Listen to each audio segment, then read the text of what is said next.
Port-au-Prince, image du passé, vieille de 60 ans, image en noir et blanc. Mais ce n'est pas pour vous habituer à un travail de deuil. Ces images veulent surtout montrer le changement et la permanence. De quoi est faite une ville, dans son épaisseur, sa fragilité ou sa force. Question essentielle qu'on se pose, qu'on a envie de poser en regardant les images effacées dans notre souvenir. Le palais national d'une blancheur impeccable, la cathédrale de Port-au-Prince d'un rose bonbon à croquer. À Port-au-Prince, nous avions la rue à portée de la main. Chaque passant avait un temps de parole. On vivait dans la nonchalance des conversations. On ne s'engueulait pas. Les arbres étaient toujours verts, décidés à ne pas céder au soleil mortifère qui brûlait l'asphalte. À Port-au-Prince, on ne voyait aucun arbre mort. Tous les bruits de Port-au-Prince mimaient des phrases créoles. Madame Bruno, femme potée, garçon sous dos, Madame Bruno. Chez Madame Bruno, les femmes portent les hommes sur leur dos. Café grillé, mais gros connaître café grillé.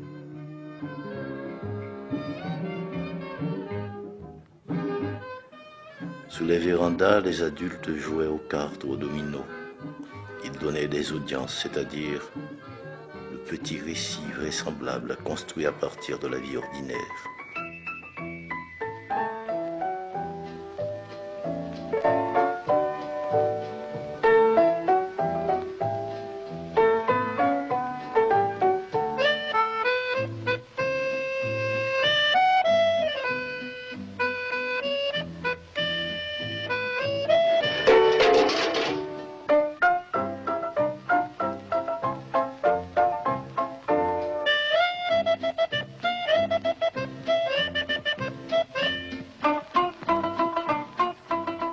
Je viens dans ma ville qui se fait ville, parce que chanter, nommer, rêver, nous dit Anthony Phelps. Moi fait là, you bel petit pays, qui baigne dans mer des Antilles. Pays m'si là, oui me révèle, li tellement douce, tellement tranquille. Haïti, c'est qu'on s'arrête. Il est très joli, il est très charmant. Yo met bon l'or, met bon diamant. Moi pas besoin quitter. Haïti, Haïti. Moi rêve pour toute la vie. Haïti, maman chérie. C'est là où moi mourir. Haïti, Haïti. Le soir, les enfants se rassemblaient pour raconter des histoires. Nous apprenions à avoir peur gentiment. Les fêtards dansaient partout dans Port-au-Prince jusqu'au petit matin. La modernité faisait son entrée lentement par les boîtes de nuit et de casinos internationaux où les gens riches acceptaient de perdre. La ville vivait la nuit. Et les néons des enseignes lumineuses donnaient à Port-au-Prince une couleur d'incendie. La ville avait ses poètes, Oussan Camille, René Bélance, Jean Brière.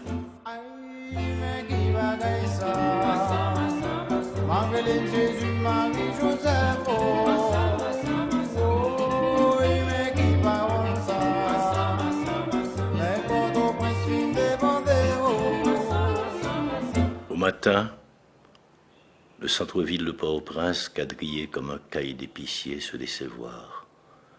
Et de lourdes voitures américaines traversaient les rues comme des fantômes surpris par le jour qui se lève.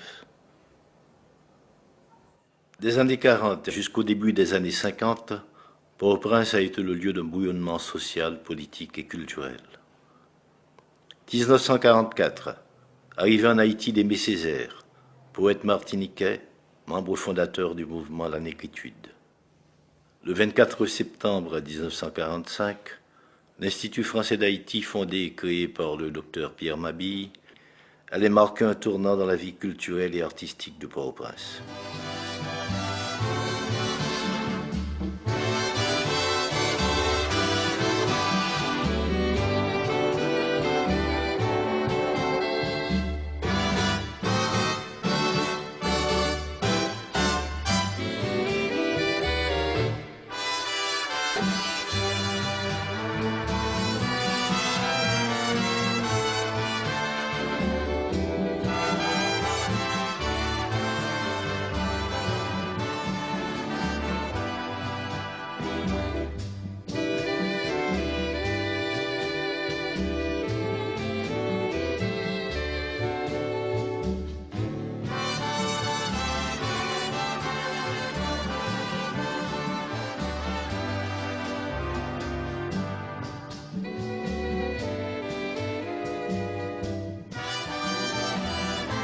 Le 4 décembre 1945, séjour d'André Breton en Haïti.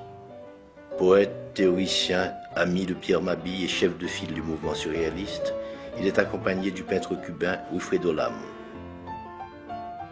Ils seront accueillis au restaurant Le Savoy par les intellectuels, poètes et artistes haïtiens.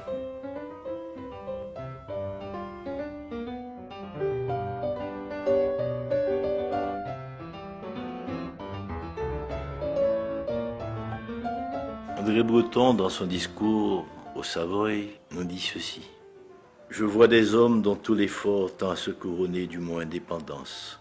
Et je sais aussi qu'en France, comme dans les pays plus lointains, ce beau mot d'Haïti évoque aussitôt, sinon pour tous, des épisodes bien précis de votre histoire, du moins une volonté d'émancipation qui ne s'est jamais démentie.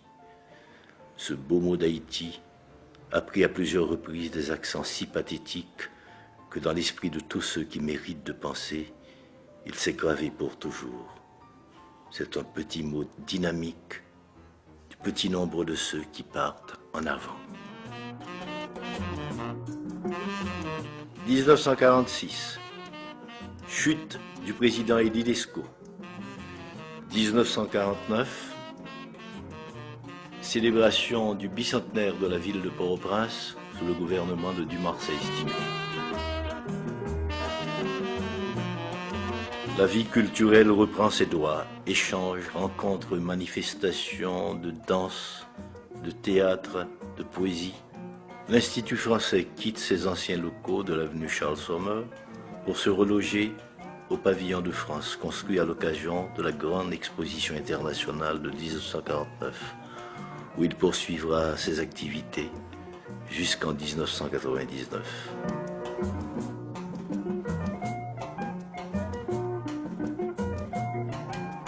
Logé actuellement au Bois Vernat, l'Institut, cette vieille dame franco-haïtienne, a retrouvé son air d'autrefois.